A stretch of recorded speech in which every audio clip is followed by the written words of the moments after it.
On-Screen Manitoba is an innovative membership-driven association that leads, builds, and represents the Manitoba screen-based industry.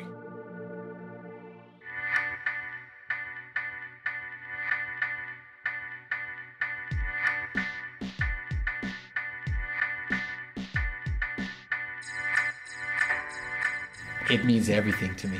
I grew up here, I'm from here.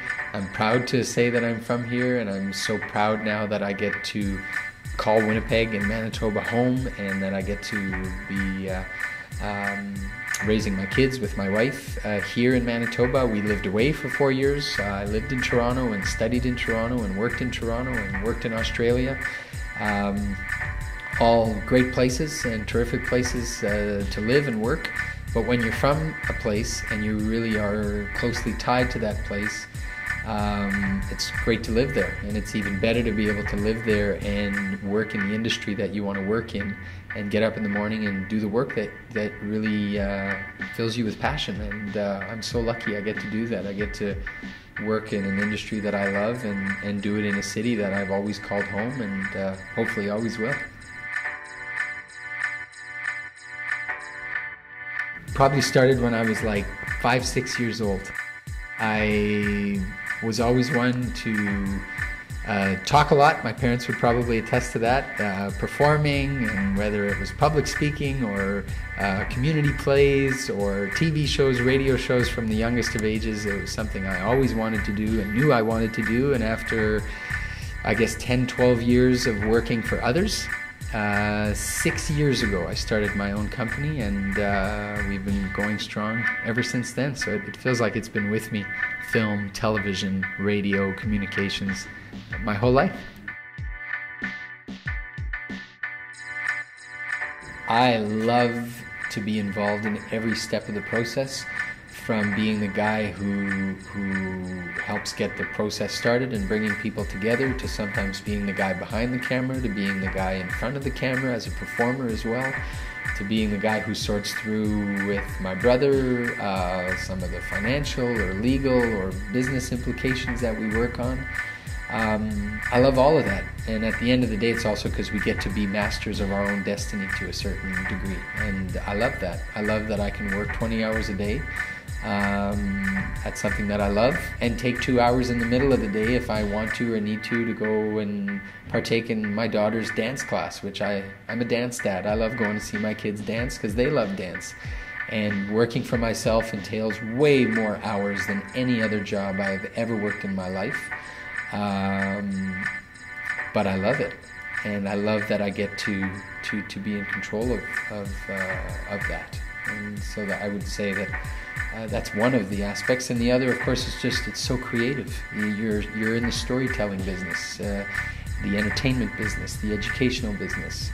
You're in the wow business. You want people to go, wow, that was really sad, or wow, that was really dramatic, or wow, that was really scary, or wow, that was really funny.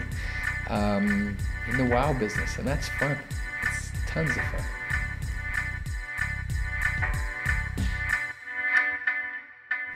I think if you have a lot of passion for the project, already that's a good head start, and it's probably the instincts that you should follow. If you're really passionate about it, that's probably what you should pursue, because projects that you don't really have that passion for will probably languish in your inbox, or when you're checking emails, you'll be like, nah, that project isn't as interesting to me, I'm not as passionate about it, so we'll just kind of put that one on the back burner. So I think that's how we always end up deciding which ones we're going to really pursue right to the finish, is the ones that we're really keen on pursuing.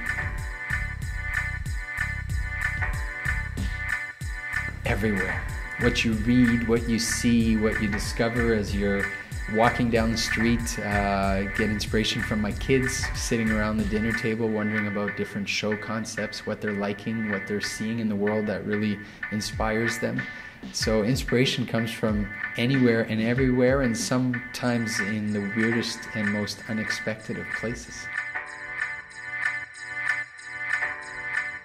Having meetings around tables with colleagues, with other creators, and having brainstorming sessions, so important to really think that through and spend as much time as you possibly can bearing in mind the story you want to tell, but from the perspective of your audience. We would be telling stories for the Planet Echo audience of 8 to 12-year-olds a lot differently than the audience that's watching our 5-part documentary series for Radio-Canada. So it's always fun to get around a table with a lot of really creative folks who are passionate about the subject matter, throwing ideas around the table, writing a bunch of stuff as a result of that, and then presenting it to an audience on screen after that. That's one of the funnest parts about being involved in storytelling.